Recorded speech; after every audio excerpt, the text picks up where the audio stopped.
Every December, my mother's living room transformed into something halfway between a Norman Rockwell painting and a mild panic attack. The smell of pine needles, the clutter of mismatched ornaments, and that old wooden nativity scene missing one wise man, all of it felt familiar, almost comforting. For years, Christmas had been both a ritual and a battlefield in our family. But last year was supposed to be different. We'd all agreed, no gifts. It was my mother's idea. She said it during our family group chat in early November, a place usually filled with passive-aggressive recipe exchanges and half-hearted birthday wishes. "Let's make this Christmas simple," she'd written. "No gifts this year, okay? Let's just enjoy each other." Everyone had liked the message, including my sister, Andrea, my older sister, with her perfect suburban house, luxury SUV, and 2 Instagram-ready children who somehow never had food on their faces. I didn't question it. I was relieved, actually. Money had been tight that year. My husband had been laid off for a few months, and between our mortgage, the kids' school fees, and everything else, the idea of not having to keep up with Andrea's endless extravagance felt like a mercy.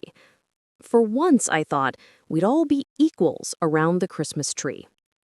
The weeks leading up to the holiday passed quietly. I baked, as I always did, because it's the one thing I could offer without draining my bank account.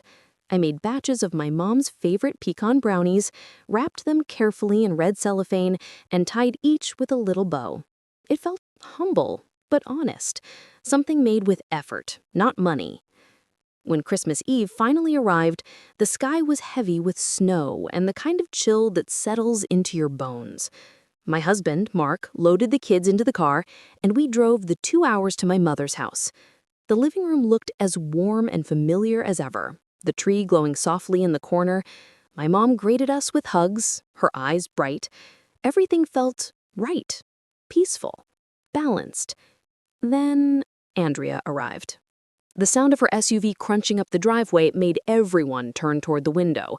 She stepped out first, dressed in a cream coat that looked like it cost more than my entire outfit. Her husband, Greg, followed behind, juggling armfuls of glossy gift bags, each stamped with brand logos.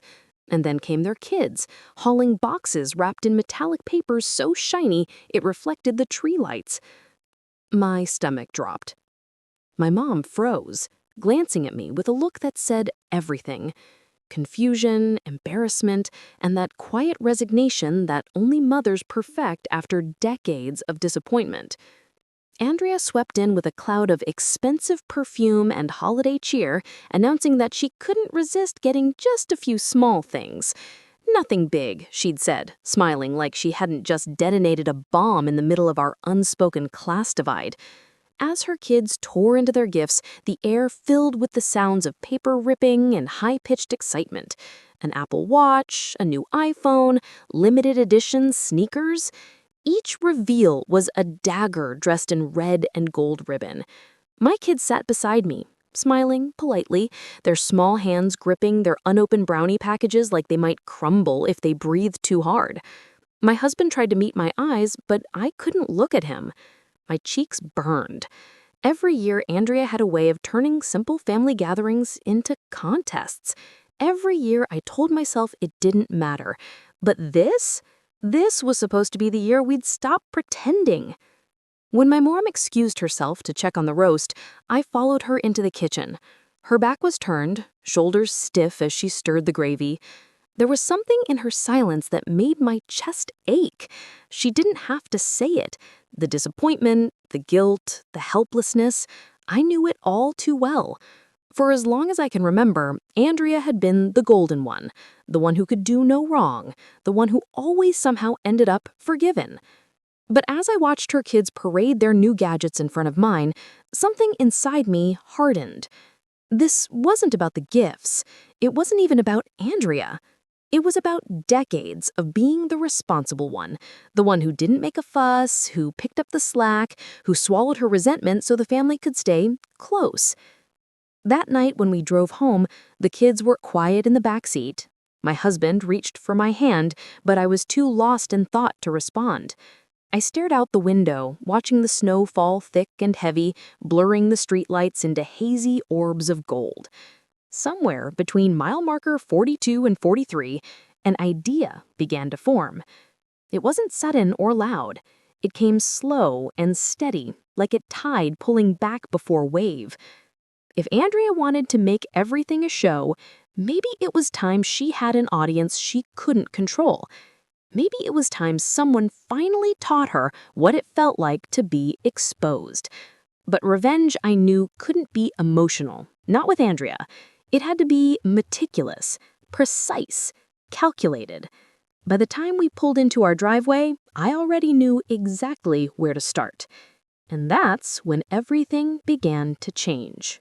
The days after Christmas felt heavier than usual, like the holiday spirit had turned to ash the moment the wrapping paper hit the floor. I tried to shake it off, to focus on cleaning, cooking, getting the kids ready for school again, but everywhere I looked, I saw those shiny Apple Watches flashing in my mind. The way Andrea's kids grinned, the way she laughed when Mom tried to downplay it, it replayed like a loop I couldn't escape.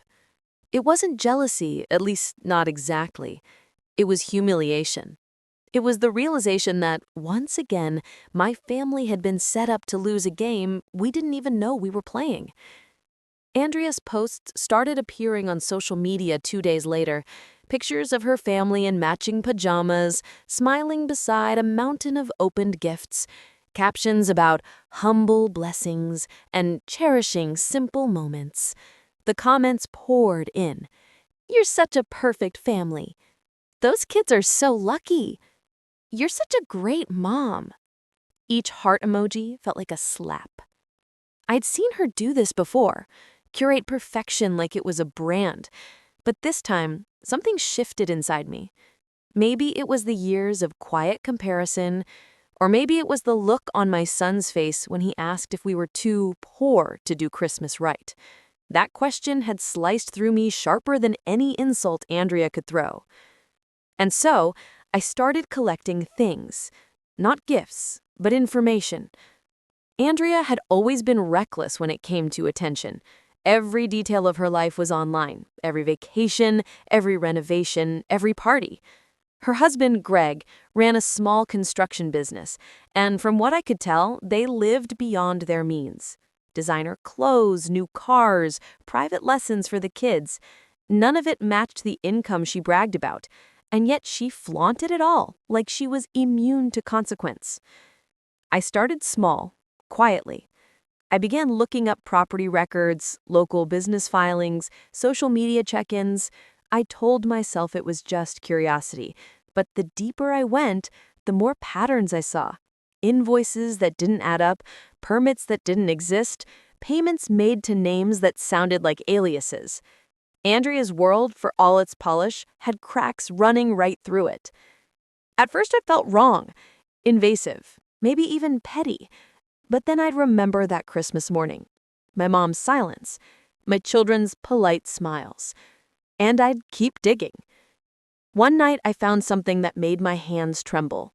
A Facebook photo, posted months earlier, showing Andrea and Greg celebrating a new business milestone. In the background there was a banner with the name of Greg's company, only it wasn't the same one listed in his public filings. I checked the state business registry. The second company didn't exist under their names, but it did under someone else's. Greg's old business partner, a man he'd publicly fallen out with years before. That's when I realized what I was looking at wasn't just showy spending. It was fraud. The next few weeks became a blur of quiet obsession. I'd put the kids to bed, sit in the dark with my laptop, and follow every breadcrumb. My husband noticed, of course. He'd ask what I was doing, and I'd tell him I was just writing or budgeting. He didn't press. He trusted me. That trust felt heavy on my chest, but not enough to stop me. The thing about family is that people like Andrea count on the rest of us to never fight back. They know we'll protect the image, keep the peace, swallow our anger for the sake of family harmony. She'd built her entire life on that assumption, that no one would ever dare expose her. But I'd reached the point where keeping peace felt a lot like enabling cruelty. When I finally had enough evidence to make sense of it all, I printed everything: receipts, posts, screenshots, records. I put them in a plain manila folder and tucked them into the back of my desk drawer. I didn't know exactly what I'd do with it yet, but I knew that time would come. The opportunity arrived sooner than I expected. In late January, my mom called, her voice bright and brittle. She was planning a family dinner for February, just to catch up, she said. Andrea would be there. Everyone would. My gut tightened at the thought. I'd spent weeks simmering in quiet fury, but now I'd have to face her again like nothing had happened. I told my mom we'd come, of course, because we always came. That's what good daughters did. When I hung up, I looked at the folder again. The temptation pulsed like electricity, but I didn't want to just expose Andrea. That would make me look vindictive. I wanted her to expose herself. I wanted her to unravel under her own lies, with everyone watching. So, I started planning. It began with subtle moves, mentioning things to Mom that would naturally find their way back to Andrea. "Did you see the photo of her new kitchen?" I'd say, feigning surprise. "Looks like a complete remodel." Or, "Greg's company must be doing really well if they can afford that trip." Little things, seeds of curiosity dropped carefully into the soil of my mother's gossip-prone nature. Within a week, the whispers had started. By the time the family dinner rolled around, I didn't have to say a word. The stage was already set. Andrea would walk into that evening still believing she was untouchable, and I'd be waiting, patient, calm, deliberate. The night before the dinner, I lay awake for hours. I thought about what I was about to do, not just to her, but to the family as a whole. There would be fallout, lines crossed that couldn't be uncrossed. But I also thought about fairness, about my children learning that silence in the face of arrogance isn't virtue, it's surrender. And I was done surrendering. When I finally drifted to sleep, I dreamed of my mother's Christmas tree. Only this time, the lights didn't flicker softly. They sparked, caught fire, and burned bright enough to reveal every secret the family had been hiding in the shadows. Family dinners had always followed a familiar rhythm in our household. The clatter of plates, the low hum of overlapping conversations, and my mother's constant shuffling between the kitchen and dining room, fussing over everyone's plates. But this one felt different before it even began. There was a current in the air that none of us could name, but all of us could feel. The table was set perfectly. My mother's best china, her lace runner, the silverware she only brought out when Andrea was coming. My mom loved appearances. She always had. And even now, when her hands trembled slightly as she poured wine, I knew she was trying to keep things normal. She had no idea that normal had already been shattered. We arrived a few minutes early, as usual. My kids helped set out the rolls while I placed my homemade casserole in the oven. The smell of roasted chicken and garlic bread filled the air, comforting, grounding. But underneath it, I could sense something else, a tremor of anticipation. Andrea arrived exactly 10 minutes late, as she always did, late enough to make an entrance, early enough to call it fashionably so. She swept in wearing a tailored cream dress that looked absurdly formal for a family dinner. Her hair was styled, her makeup flawless, her smile wide and polished. Greg followed behind her, phone in hand, barely acknowledging anyone. My mom beamed when they entered. Old habits die hard. Andrea kissed her cheek, complimented the table, and instantly launched into a story about their upcoming spring vacation to Italy, a last-minute getaway, she called it, though she made sure to mention the boutique hotel and the exclusive vineyard experience. I watched my mom's expression carefully. There was something there, a flicker of confusion, maybe even discomfort. She was starting to notice the inconsistency between Andrea's lavish stories and the modest life she claimed to live. The seeds I'd planted had taken root. Throughout dinner, Andrea performed. That's the only way to describe it. Every gesture, every comment was rehearsed, designed to remind everyone that she was living the life we were supposed to envy. She bragged about the kids' new extracurricular program, about Greg's business expansion, about their renovation project that was finally coming together. Every boast dripped with self-satisfaction. But my mom wasn't nodding quite as eagerly this time. My brother-in-law, seated across from me, glanced at Greg once or twice with something like doubt. Even Mark, usually the quiet one, looked irritated. Andrea didn't notice. She never did. When dessert came out, I excused myself to grab the brownies I'd brought, the same recipe from Christmas. It wasn't lost on me that they represented something simple, honest, and unpretentious.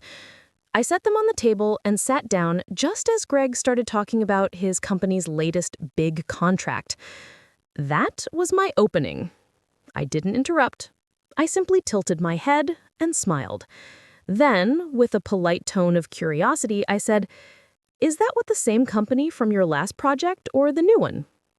He froze for half a second. It was small, but I caught it. Andrea jumped in before he could answer. "Oh, you know Greg, always juggling projects. It's all the same, really." My mom blinked. "Wait," she said slowly.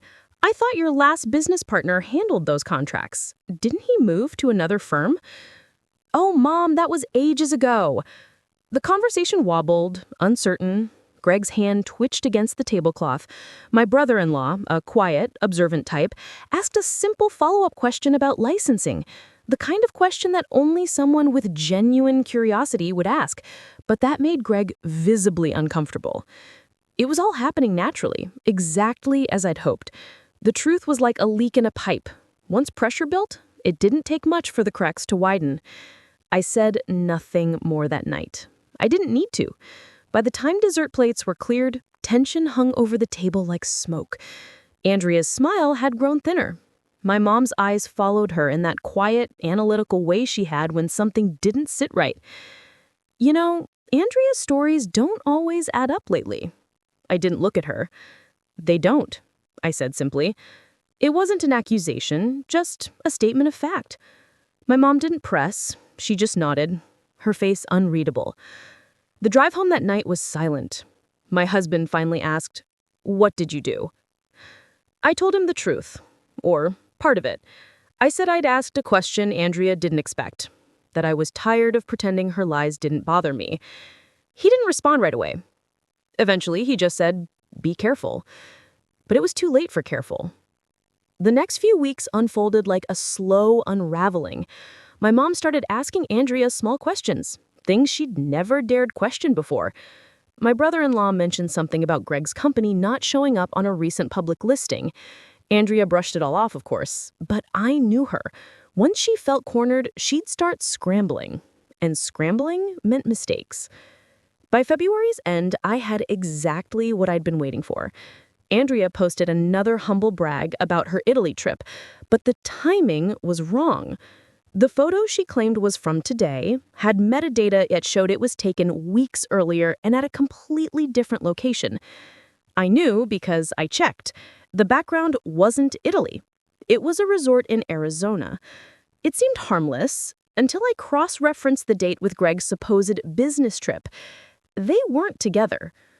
Andrea had gone alone, and she wasn't tagging Greg in her photos anymore. Something had fractured between them, quietly, invisibly. The kind of fracture that happens when the walls start closing in.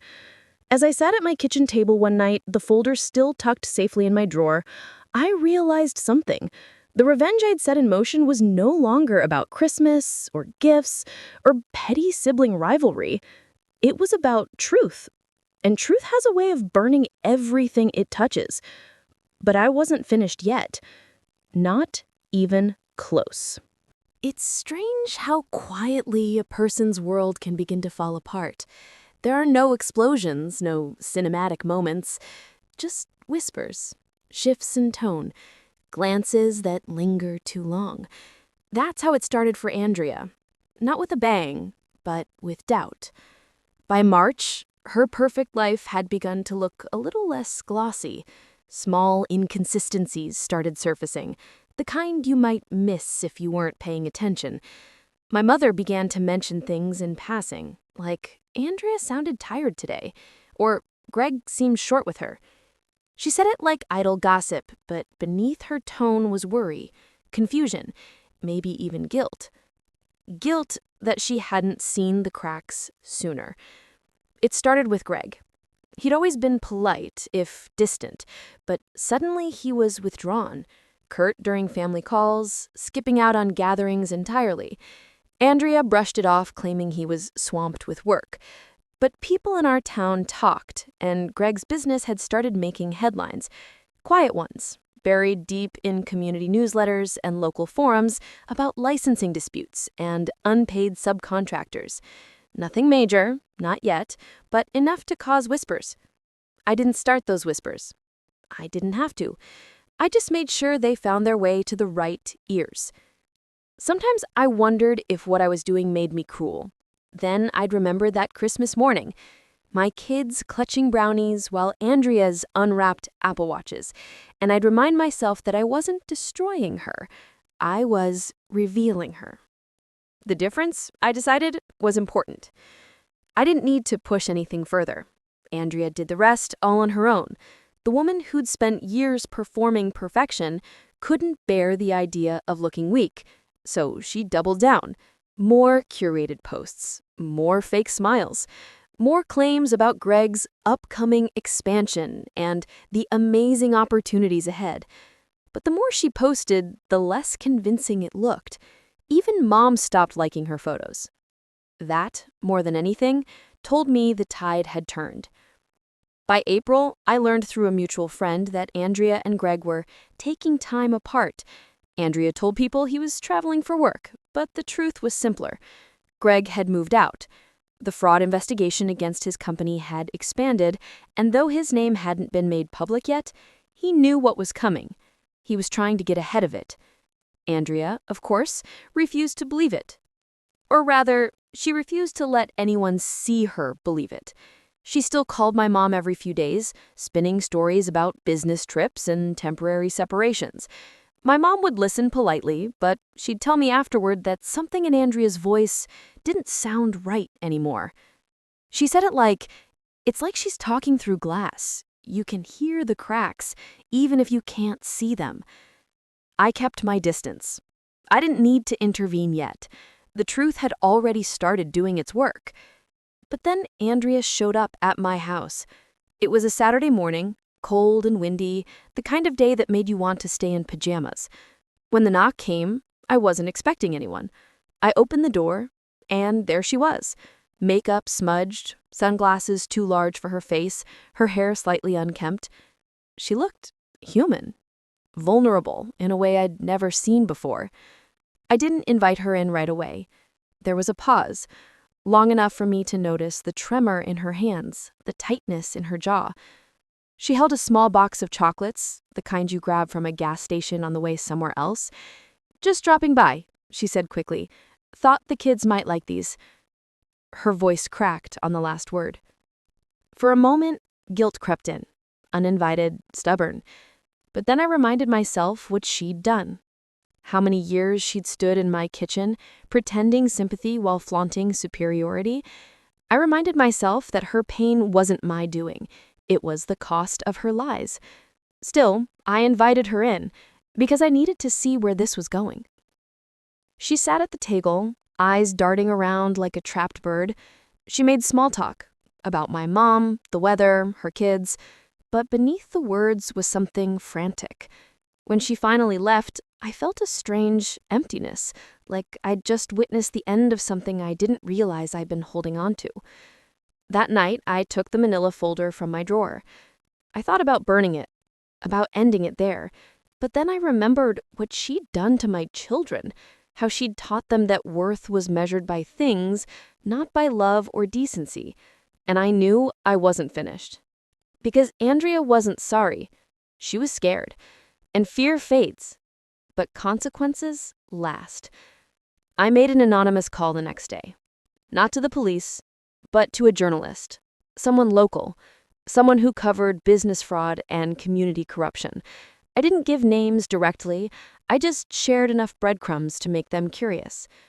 It didn't take long. Within 2 weeks, a small story broke in the local paper. Construction company under investigation for fraudulent permits.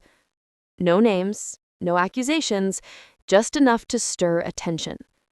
Andrea's life began to implode publicly after that. By June, Greg's company had officially shut down. His assets were frozen. The story spread online, and the community that once fawned over Andrea's family began to turn. Neighbors whispered. Friends distanced themselves. Sponsors from her social media brand partnerships quietly disappeared. For the first time in her life, Andrea had nothing to hide behind. She called me once more after the news broke. I didn't answer. I listened to the voicemail instead. Her voice soft, shaking, no longer arrogant. "Lisa, I don't know what to do. Mom's so disappointed. Greg's gone. I can't breathe sometimes." And then, silence. I didn't call back. Not because I hated her, but because I finally understood something. Some people only change when there's nothing to protect. And Andrea had finally reached that point. But it wasn't over yet, because secrets have a strange way of echoing, even after they've been exposed. And the echo of what I'd done was about to hit home, harder than I ever expected. By midsummer, our family was no longer the same. The fractures that had once been invisible were now wide open, jagged enough to draw blood. Andrea's perfect world had collapsed in real time, and there was no tidy way to sweep up the pieces. The local newspaper ran a follow-up story, longer this time, with names. Greg's company had been accused of falsifying permit documents and inflating invoices on multiple housing projects. Several contractors were cooperating with investigators. The article didn't paint him as a hardened criminal, more like a desperate man trying to stay afloat. But the damage was done. His reputation was gone. His clients vanished overnight. Andrea became collateral damage. Her social media went silent first. The curated feed of beach photos, brunch shots, and family portraits suddenly stopped. No captions about gratitude, no busy mom life hashtags. Just silence. That silence said more than anything she could have posted. My mom heard about the article from her book club. The embarrassment hit her harder than anyone. For weeks, she refused to answer calls from neighbors, terrified of pity. "They'll think we're all liars," she'd whispered to me one night over the phone. I'd tried to tell her it wasn't her fault, that Andrea had built that image herself, but she didn't hear me. Mothers rarely can separate one child's mistakes from their own reflection. I felt a strange mix of satisfaction and sadness watching it unfold. The justice that I had imagined, clean, cathartic, righteous, didn't feel that way in reality. Instead, it felt like standing in the ruins of something that had been decaying for years. A part of me wondered if I'd gone too far, but another part whispered that this had been inevitable, with or without my push. Andrea moved back in with Mom temporarily. She claimed it was just until things settled down, but everyone knew she had nowhere else to go. Greg was living in a rental across town, waiting for the investigation to conclude. Their kids, once the picture of confidence and charm, had become quiet, withdrawn. I'd see them sometimes when I visited Mom, sitting on the couch, staring at their phones, avoiding eye contact. They were old enough to sense the shame, even if they didn't understand it fully. Mom tried to restore normalcy by hosting Sunday dinners again. She said it was important to keep family close, but those dinners were nothing like before. The laughter was forced, the food was bland. Andrea would sit stiffly at the end of the table, pretending to help, her once flawless posture now a kind of armor. She rarely spoke. When she did, her words were small, uncertain. Sometimes I caught her watching me. There was no anger in her eyes, just confusion, as if she couldn't reconcile the sister she'd looked down on with the one who now held the quiet power. I didn't gloat. I didn't need to. The silence between us was its own form of reckoning. But something unexpected happened as the months dragged on. I started to notice my mother treating me differently. There was a new edge in her tone, a stiffness that hadn't been there before. It began subtly. Little things like her defending Andrea more often or making excuses for her mistakes. Then one day she asked me a question that cut deeper than I expected. Lisa, did you ever talk to anyone about Greg's business? I froze. The question was casual, but her eyes said otherwise. Someone had put the idea in her head. Maybe Andrea, maybe one of Mom's friends. I told her no. Technically not a lie, since I hadn't talked to anyone directly about it. I had simply provided breadcrumbs. But the suspicion lingered. I could feel it. From then on, the air between us changed. Mom stopped calling as often. She became protective of Andrea in that fierce, guilt-ridden way parents get when they know one child has been broken by another's silence. I told myself it didn't matter. I told myself I'd done what needed to be done. But late at night, when the house was quiet, I sometimes replayed her question in my mind, hearing the tremor in her voice, the quiet disappointment that she couldn't quite name. Andrea eventually got a part-time job at a local boutique, a step down from her picture-perfect life, but it gave her something to do. Greg's trial went to court that fall. He pled guilty to a reduced charge, probation, community service, financial restitution. His name was officially tarnished, but he avoided jail time. Andrea stood by him during the hearings, though it was clear they were together out of necessity, not love. By then, I had stopped checking her social media. There was nothing left to see. I thought the story was over, that the balance had finally been restored. But one afternoon, as the leaves began to turn, Mom called me to her house. She sounded frail, exhausted. When I arrived, Andrea was there too, sitting at the kitchen table with a cup of tea, eyes red. She asked us to sit down. "I'm not angry at either of you," she began, her voice trembling. "But I can't keep pretending this family is fine. We've been lying to each other for years, and I'm tired." Her words hung heavy in the air. I stayed silent, my stomach tightening. Andrea looked down at her hands. "I know what happened," she said finally. "I know someone talked to that reporter, and I know it wasn't random." The silence stretched so long it felt physical. Then she looked at me, not with hatred, but with something worse, disappointment. "You're better than this," she said softly. "You could have told me. You could have let me handle it." For a second, I wanted to defend myself. I wanted to say she'd never handled it before, that every time Andrea had lied, manipulated, and humiliated me, she'd turned away, that this, all of it, was the result of years of enabling. But I couldn't find the words, because in that moment I realized the truth.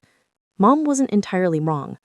I had done what she never could, held Andrea accountable, but I had done it without compassion.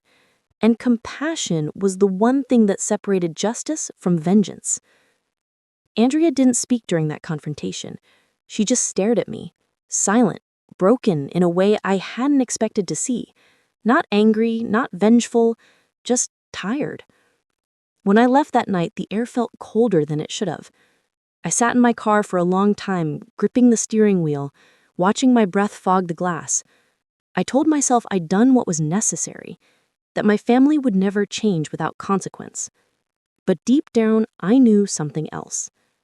Revenge doesn't just destroy the guilty. It leaves ashes on everyone's hands, even the ones who light the match. And yet, even knowing that, part of me still couldn't regret it. Because for the first time in my life, Andrea finally knew what it felt like to lose. But the thing about family secrets is that they don't just die, they evolve. And by Christmas that year, mine would come back in a way I never saw coming. That December, a full year after the Christmas, I told myself I didn't care anymore. I told myself the family's silence was peace. But as the lights started going up around the neighborhood and the scent of pine drifted through every grocery store, I felt that familiar ache. The one that comes when you realize that things you've broken can't be fixed. Not really. My mother called 3 days before Christmas. Her voice was smaller than I remembered. "We're doing something simple this year," she said. "Just dinner. No gifts again." I almost laughed at that. No gifts again. The words had become a curse in our family. But I agreed to come. Maybe out of guilt, maybe out of nostalgia, maybe because even after everything, I still wanted to believe we could be something resembling whole. When I arrived at Mom's house, the first thing I noticed was how quiet it was. The tree was up, but half the lights didn't work. The ornaments were sparse, the house smelled of cinnamon and dust. Andrea was already there, sitting at the table with a cup of coffee, her hair pulled back, no makeup, no performance. Her kids were in the living room watching old cartoons. They looked smaller somehow, softer. She looked up when I came in. There was no tension, no glare, just a faint, weary smile.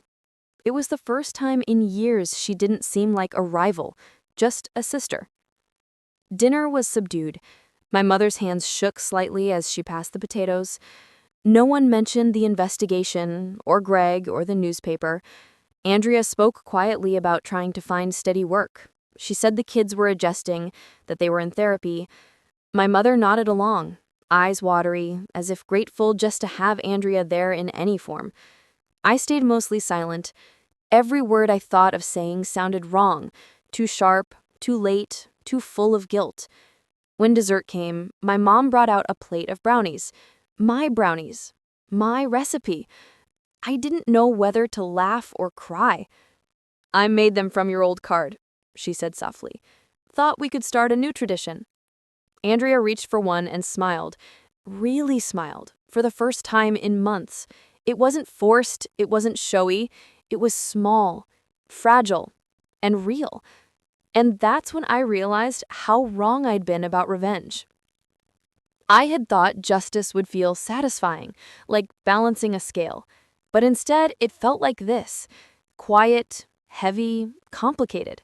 Watching someone who once made you feel invisible, sitting across from you, humbled by her own downfall, and realizing that what you'd wanted all along wasn't to see her fall, it was to be seen, to be acknowledged, to be enough. After dinner, Andrea helped clean up. She didn't protest or brag, just rinsed dishes while I dried them. The kids laughed in the next room, and for a fleeting moment, it felt like a life we could have had.